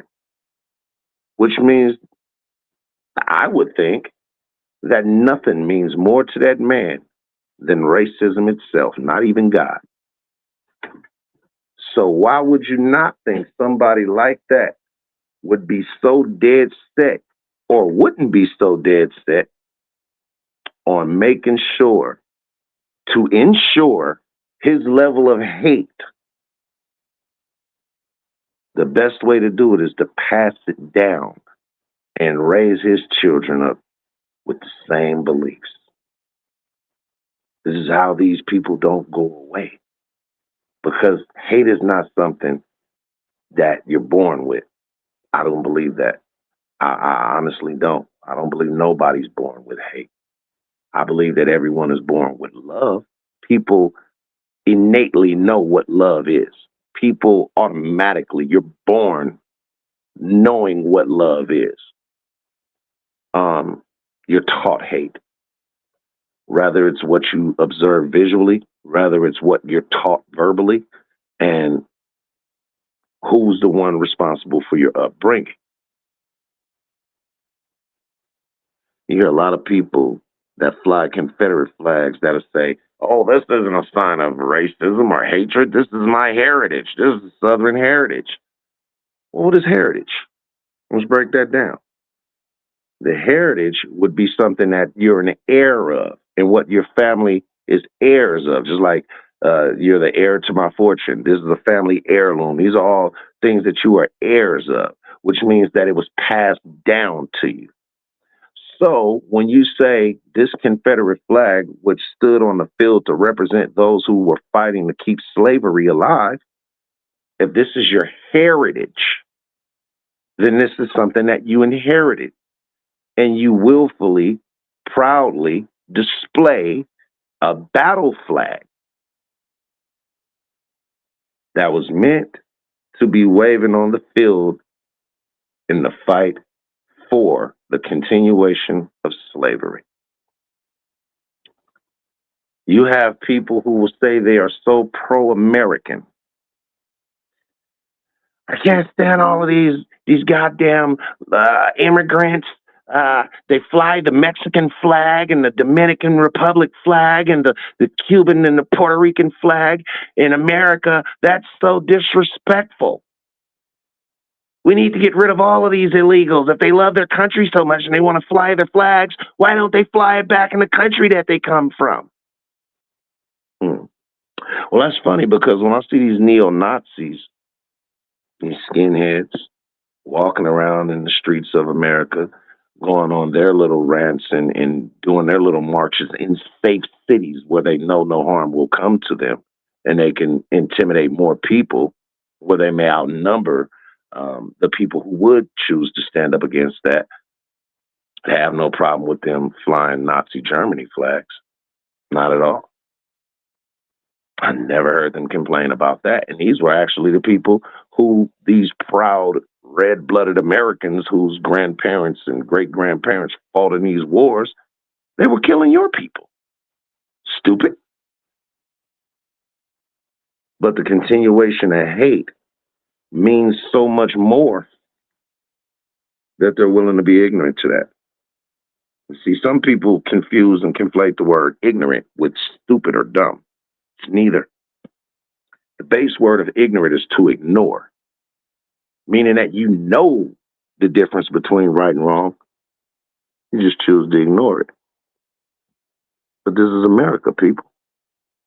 Louisiana, I need to talk to you for a second. Your House just passed a bill called HB 211, the so-called Streets to Success Act, that makes it a crime to be homeless in public. That's right. If you're unhoused and you fall asleep in a park, under a bridge, or on a sidewalk that's not a designated campground, you can be arrested just for trying to survive the night. First offense, up to a $500 fine, and at least 6 months in jail. Second time, now we're talking a felony, up to a $1,000 fine, and a 1 to 2 years in prison with or without hard labor. Some folks will say, but Ryan, they created a homelessness court and a treatment program. This is about help. Read the fine print. HB 211 says if you're arrested under this law, you can be pushed into at least a 12-month treatment program through this new court. On paper, it looks like a choice, jail or treatment. But that treatment is not free. The bill says you are responsible for paying all or part of the cost of that court-ordered program. And if you cannot pay because you're homeless, because you're broke, because the system has already failed you, you will be required to work it off through unpaid labor for the government or community organizations. So, what are the choices for the unhoused? Prison, forced treatment you have to pay for, or forced labor if you're too poor to pay. Family, when the state tells you the poorest people work for free, submit to our program, or go to prison, that's not compassion, that's coercion. That is a 21st century form of slavery written in legal language. And here's the painful irony. Louisiana has one of the very highest poverty rates in the nation. Nearly 1 in 5 Louisianans living below the federal poverty line. Instead of saying, let's attack poverty, let's build housing, let's raise wages, let's expand mental health and addiction services, lawmakers are saying, let's criminalize the people who got left behind. Louisiana, there is a better way. At Main Street, we believe in empowerment, not slavery. Unity of Greater New Orleans, Covenant House, New Orleans, St. Vincent de Paul, and Baton Rouge. If you are any of these organizations, or if you know of any other nonprofits anywhere in Louisiana serving people who are unhoused, we want to volunteer our services to stand with you. We know back.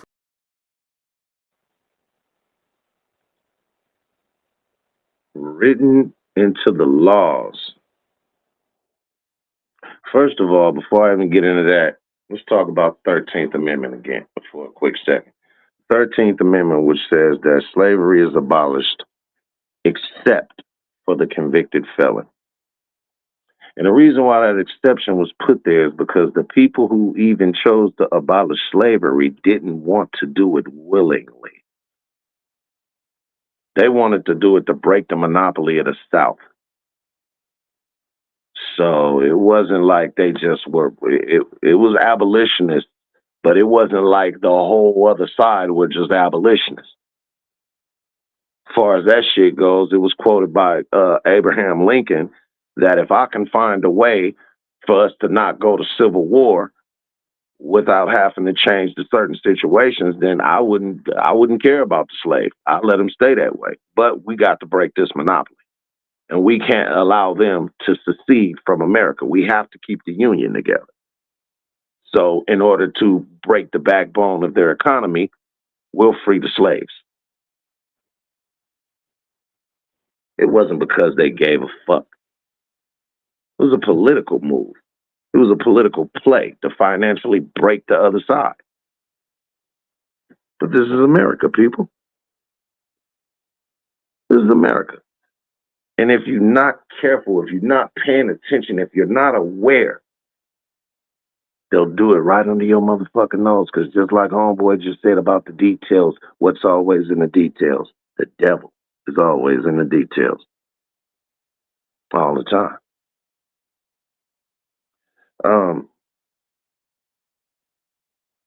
Pay attention.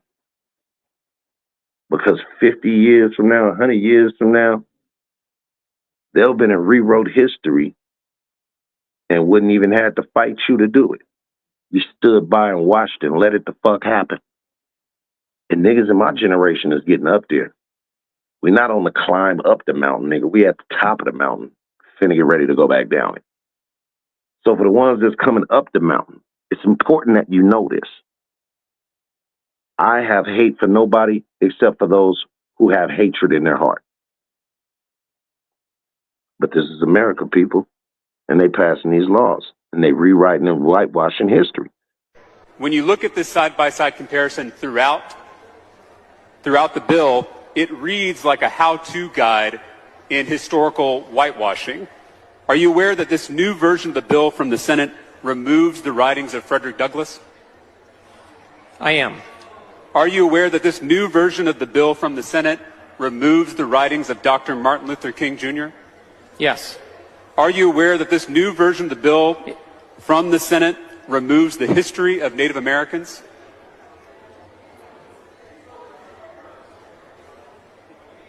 The way the bill is laid out, that's a yes or no question. Because we were very clear that we could not be conclusive about every single document out there that we could. I'm going to give you an answer. You're not. This isn't a trial. I'm going to give you an answer. Okay, I'm ready for the answer. The way it's set out is so that a teacher can go to different documents in different authors by which to teach from. It's by no means meant to be a conclusive list. Let me just ask you one more time. Are you aware that this new version of the bill from the Senate removes the history of Native Americans? It's on page 3 of the side-by-side if you don't have it in front of you. Then I believe you. Okay.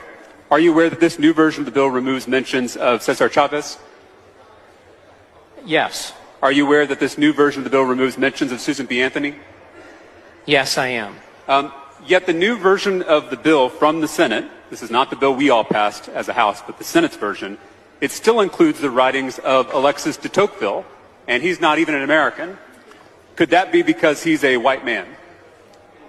Not exactly.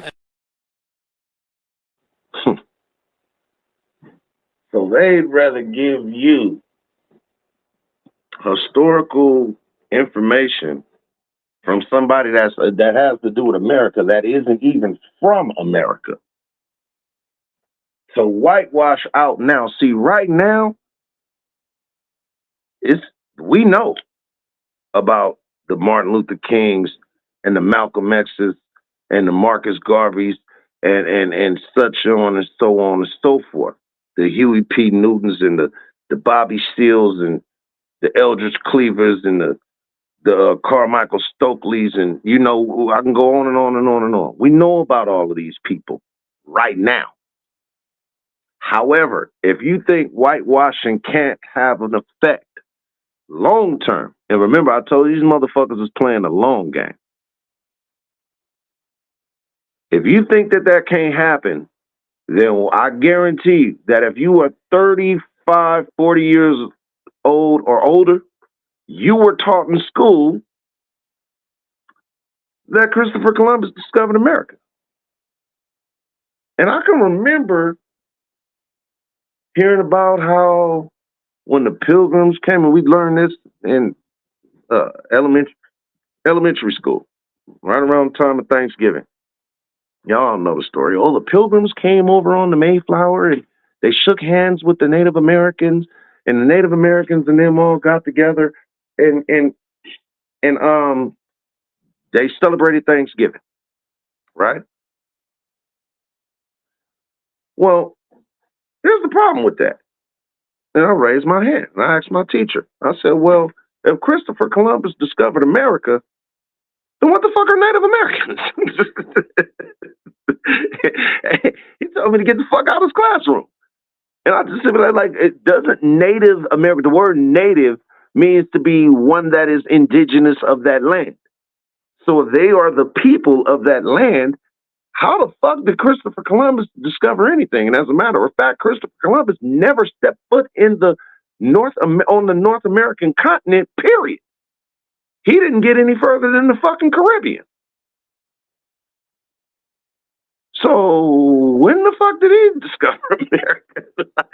So my point is, whitewashing is not nothing that's done for immediate results. These are things that's done for long-term effects.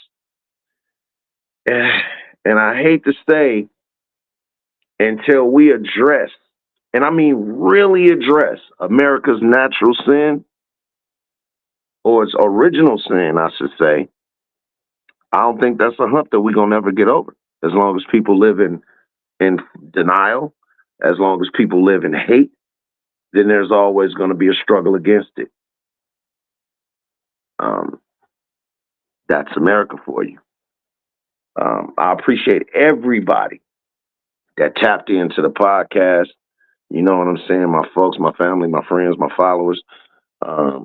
Salute to everybody that tapped in from Chip Lowe's channel, man. I appreciate y'all coming over and support and, showing me some love and support, and I appreciate that. I don't want to end just off on a bad note, so I'll give you something a little lighthearted. But just to let you know that I've been having these conversations with people on here for a long time, and they hadn't always gone the right way. And people don't like to hear the truth all the time. Some people love to live in a world of bullshit. And my only thing that I can tell you about that, and trust me, the merch is definitely coming soon. The merch is going to be some T-shirts, and on the front of it is going to have one of my favorite things. And it's going to be out soon. Trust me, I'm in the process of getting them printed up now. And one of my favorite sayings that I invented and I came up with myself is, reality will always be bullshit's worst enemy. And since reality will always be bullshit's worst enemy, some people try to stay away from the truth on purpose because they know they would have to come out of their bubble of bullshit. Bullshit ends. And some are going to fight you to stay plugged into the matrix. And they'll hate you for it. They'll hate you for speaking truth to power. They'll hate you for speaking truth to lies. Trust me, I've definitely had my share of fan mail. Kill your fucking self. Fuck your grandmother. Fuck your mother. Fuck the womb in which you came from. Fuck your daughter. Fuck your son. Fuck your whole fucking family fucking root. God curse you to have such a blessed life. God curse you to have such blessings. God curse you to have deaths. God curse you, Calico. I don't know who my peoples are, but fuck you and your fucking dead family members. And fuck your family. Actually, if anything, I'd slit your fucking grandma's throat while you were. If I was in power, I'd make you cry the worst tears. Because you know what? I am bad. Yeah. Satan's daughter, Calico. Satan's fucking daughter.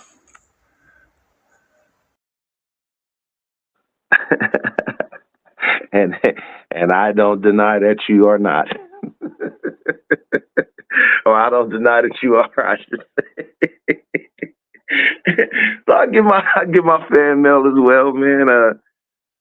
And that's international. That's all the way from the other side of the world. So I mean, I've had my fair share of fan mail, but like I said, I don't want to leave on the sour note. So, but you're in enjoyment, man. Let me see. On behalf of the show that I co-host on Yuck Mouth TV, which is What the Fuck Weekly, I guess I got to give you a what the fuck moment, huh? Shout out to Yuck Mouth, man. Make sure y'all go tap in with Yuck Mouth TV, subscribe, run through the motherfucking videos, like them. Make sure y'all tap in when we go live over there, man. It's always lit with the fire-breathing dragon, man. You know? Let's get up out of here on a good note, man. How about that?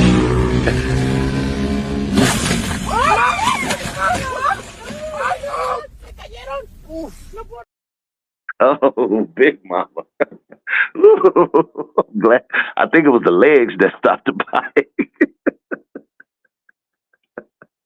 Hey, man. This is Network Calico, man. This is what time it is. T.O.T.F.C. podcast, top of the motherfucking food chain. Apex predator means that we don't get hunted. We do the hunting. Forever and forever that. You dig? I'm out of here, man. Again, salute to everybody that tapped in.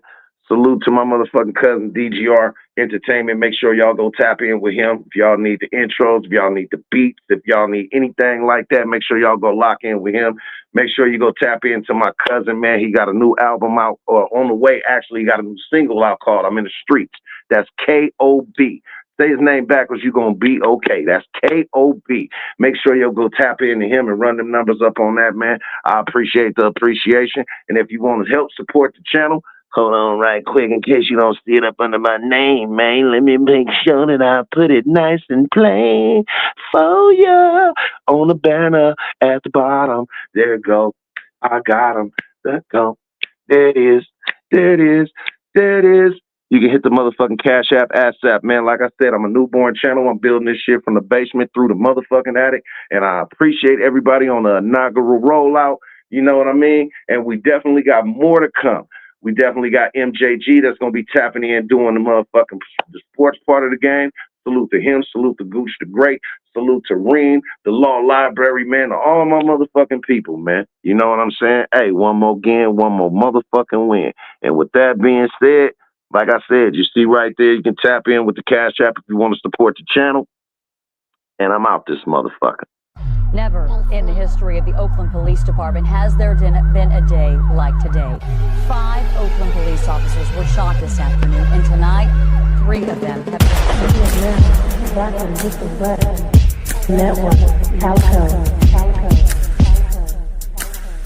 Town business, baby. Always.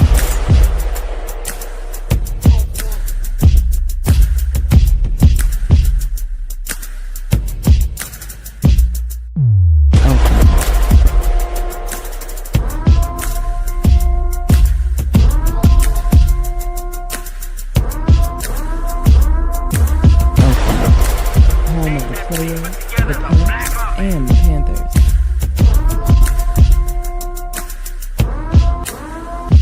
Town business, baby. Always.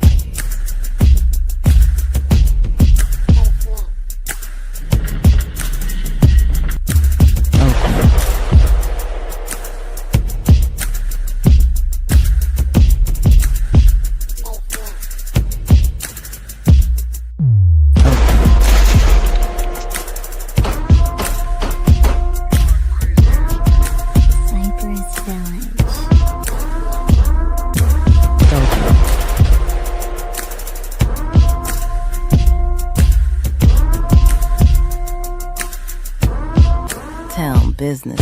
Say, man, this network Calico from the motherfucking old West Side, Cypress Village, the realest niggas that you ever feel real big like gorillas, man. You understand me, man?